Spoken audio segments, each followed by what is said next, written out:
kaga cin mutunci ya fara tanja mana ne mun je ba na ce ka ban mara sun ban mi wai wallahi hadu da mu an kace amma na ga mutunin ga nawa yahi shi ka bakin ciki wai mutu baba mi ka da mun kawai ka san mazaje din nan mazaje ne ni ko ne san mazaje mai komai wallahi yaro na yaron ka yaro na wallahi wajen laka sai yanzu 10,000 gare gashi ko 500 banda wallahi to wallahi ya kamata a ci ka duma tashi wallahi maza kana ba ni shawara wallahi yayi kaga shi wancan dan bakin cikin komai bai ce wallahi komai bai ce ba wallahi yayi kila bai cikin mutanen gago wallahi bai ciki wallahi baba akwai wani boka sha kullun da ka zo magana ta kare da wallahi da ka zo magana ta kare sha kullun wallahi maza ta yawa assalamu alaikum yan uwa ina da magana bismillah to ita ka san rayuwa idan za ka abuja na kai shi saboda ita rayuwa ba ka san da za ka kasance kai kana sama hanyar zuwa wurin boka kuma kana musu ka ji sallar da kai ta zo mun gaban da ka mutu kai ka kuma ka gama shi ne ce ka gama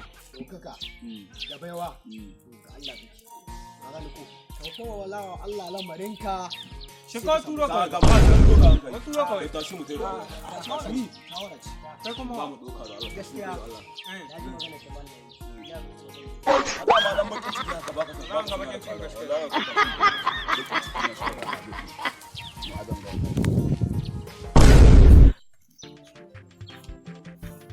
Salamu alaikum. Umburbura ta kara maka daraja.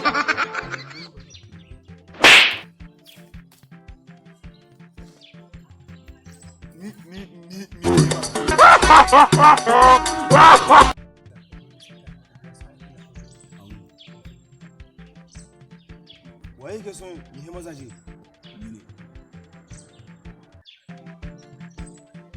Ka ba shi labarin komi annan ko? Komi annan ya sani. Ciao. Za ka yi mazaje, amma sai in kana yi mun alƙawari guda 3. Ko kuma in ce sharaɗi guda 3. Kana ji na? Ina jin ka. Sharaɗi na dai. Za mu sa aljani habu ya ba haka shi. Sharaɗi na 2. Ka san mahaukacin karya? Za ka ɗauko mana jariran mahaukacin karya.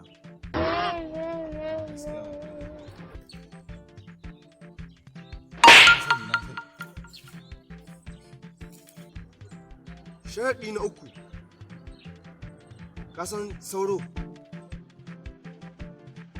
Za ka ɗauko mana jinin kamar mana ɗan sauron da an kawo. Ha ha ha ha ha ha ha ha ha.